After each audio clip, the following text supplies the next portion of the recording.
तो जय हिंद। चलिए आज हम देखते हैं कि बोर्ड एग्जाम में गद्यांश कैसे लिखा जाएगा। ठीक है, क्योंकि यहाँ पर देखिए 6 नंबर का क्वेश्चन आता है और 3 क्वेश्चन रहेगा। ठीक है, और 6 नंबर का रहता है और इसमें तो नंबर आसानी से मिल जाता है। ठीक है, तो चलिए देखते हैं। और सबसे पहले क्वेश्चन इस टाइप से रहेगा, इतना देख लीजिए। और ये बोर्ड एग्जाम का बोर्ड एग्जाम का पेपर है 2023 का, आप दिखा सकते हैं। ठीक है, तो यहाँ पर देखिए, यहाँ पर हिंदी का और 12, 32, 86, 38, 40 है पेपर नंबर, आप चेक भी कर लीजिएगा। ठीक है, और 86 नंबर मेरा भी आया था इसमें। ठीक है, तो ये मेरा ही है।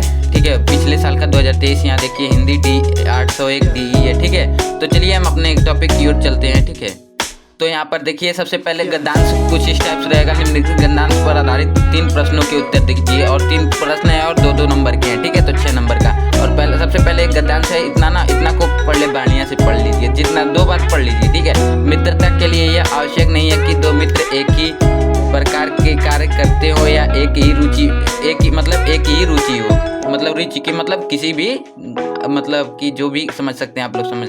इसी प्रकार प्रकृति और आचरण की समानता भी आवश्यक नहीं है या वांछनीय नहीं है। 2 भिन्न प्रकृति के मनुष्यों में बराबर प्रीति और मित्रता रही है। राम धीर और शांत प्रकृति के थे, लक्ष्मण उग्र और उद्धत स्वभाव के थे। दोनों भाइयों में अत्यंत प्रगाढ़ स्नेह था, मतलब प्रेम था। उदार तथा उच्चास्य कर्ण और लोभी दुर्योधनों के स्वभाव में कुछ समानता न थी, पर उन दोनों की मित्रता खूब निभी। ठीक है, तो यहाँ पर है देखिए, प्रस्तुत अवतरण का संदर्भ लिखिए, रेखांकित अंश की व्याख्या कीजिए और राम और लक्ष्मण में के स्वभाव में क्या अंतर था। तो इसमें मतलब बोर्ड एग्जाम में ये अलग से आ गया था, मतलब कुछ भी। और हम आपको अभी स्क्रीनशॉट लगा देंगे। ठीक है, कि उपयुक्त गद्यांश में लेखक क्या कहना चाहता है, एक क्वेश्चन का आंसर हम लिखे हैं। ठीक है, तो आपको हम पहले मतलब संदर्भ लिख के दिखा रहे हैं, उसके बाद और बाकी सब तो लिखे हैं तो आपको समझा देंगे। ठीक है, तो चलिए तो यहाँ पर देखिए प्रश्नोत्तर संख्या है 21 या बोल सकते हैं या 1 भी बोल सकते हैं, मतलब कि OMR सीट वाला था 20। ठीक है, तो यहाँ पर सबसे पहले हम लोग काला पेन से लिखेंगे। तो यहाँ पर देखिए खंड ब और प्रश्नोत्तर संख्या 1 ऐसे लिखा गया है। उसके बाद अगला आगे चलते हैं और देखते हैं किस तरह लिखाएगा। तो यहीं पर मतलब बने रहिएगा। तो यहाँ पर देखिए मित्रता के लिए और यहाँ पर खूब निभी ऐसे डैश डैश कर लीजिएगा। ठीक है, तो चलिए हम लोग कर लेते हैं। देखिए हम लोगों ने कर लिया है उत्थी मतलब डैश डैश, और यहाँ खूब निभी ऐसे कर लीजिएगा। उसके बाद यहाँ पर हेडिंग डालिएगा संदर्भ। ठीक है, यहाँ पर हेडिंग डालिएगा संदर्भ।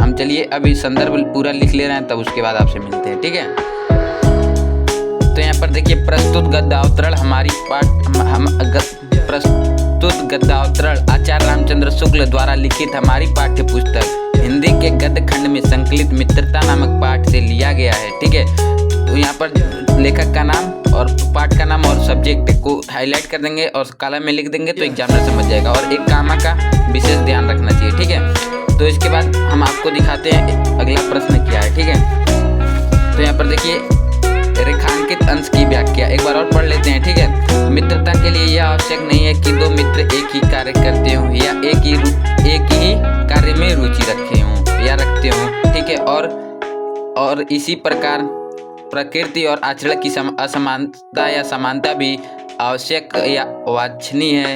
ये 2 भिन्न प्रकृति के मनुष्यों के बराबर प्रीति और मित्रता रही है। ठीक है, तो यहाँ पर देखिए रेखांकित अंश की व्याख्या, फोकस फोकस फोकस फोकस। हाँ, ठीक है, तो यहाँ पर देखिए रेखांकित अंश की व्याख्या ऐसे हेडिंग डाल लीजिएगा। ठीक है, तो शुक्ल जी कहते हैं, मतलब चैप्टर का नाम है, आप तो जानते हो मित्रता से लिया गया है, मित्र की बात हो रहा है तो।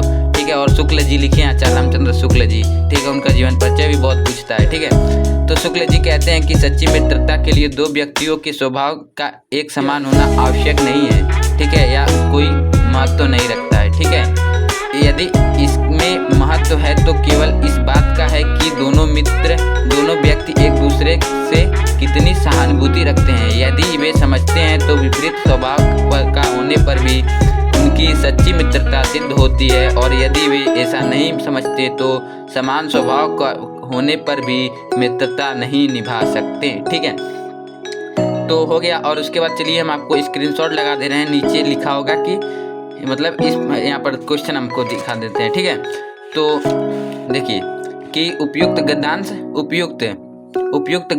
की मतलब उपयुक्त गद्यांश में लेखक क्या कहना चाहता है।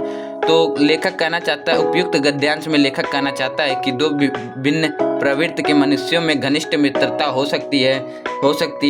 ये मित्रता के लिए यह आवश्यक नहीं है कि दोनों का स्वभाव एक जैसा हो। ठीक है, तो एक बार और देख लेते हैं। लेखक कहना चाहता है कि दो भिन्न प्रवृत्ति के मनुष्यों में घनिष्ठ मित्रता हो सकती है।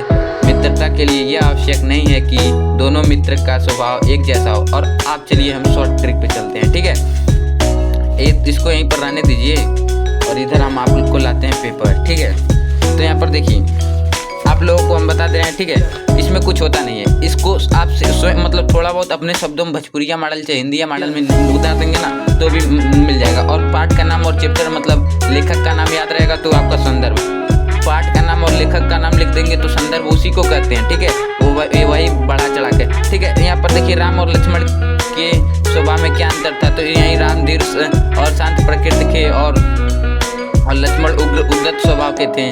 ठीक है, यही इन दोनों के स्वभाव में अंतर था। ठीक है, इतना बना के लिख सकते हैं। ठीक है, और आप लोग और यहाँ पर तो हो सकता है सब आप लोग तो जानते ही होंगे, रेखांकित अंश की व्याख्या बताई दी है। ठीक है, ऐसे आता है। देखिए यहाँ पर तीन क्वेश्चन है और 2 नंबर का 6 नंबर आपका पक्का हो गया। या तो अथवा करके यहाँ पर दिया है। ठीक है, अथवा अगर अथवा क्वेश्चन कर रहे हैं तो आप क्वेश्चन में लिखिएगा कि प्रश्नोत्तर संख्या मतलब क का अथवा या ख का अथवा या प्रश्नोत्तर संख्या पहला का अथवा। ठीक है, अहिंसा का दूसरा नाम दूसरा, ये सब देखिए लिखा है। ठीक है, और लाइट भी आ गया। तो अभी हम देखिए इसमें भी 3 है। ठीक है, और इधर पीछे हम आपको दिखा रहे हैं, देखिए एक उत्थी आया। ठीक है, तो उसमें भी कुछ नहीं होता है। प्रस्तुत गद्यांश जहाँ लिखा है वहाँ पर पद्यांश हमारी पाठ्य पुस्तक में संकलित ये उत्थी से लिया गया है, जिसके तुलसीदास कुछ भी लिख सकते हैं। ठीक है, तो ठीक है, और आप चाहते हैं तो इसका पूरा सोल्यूशन देंगे और सब विषय का, और आपको हमारे चैनल पे जीवन परिचय भी मिल जाएगा। आपको हम अभी जीवन परिचय दिखा रहे हैं। ठीक है,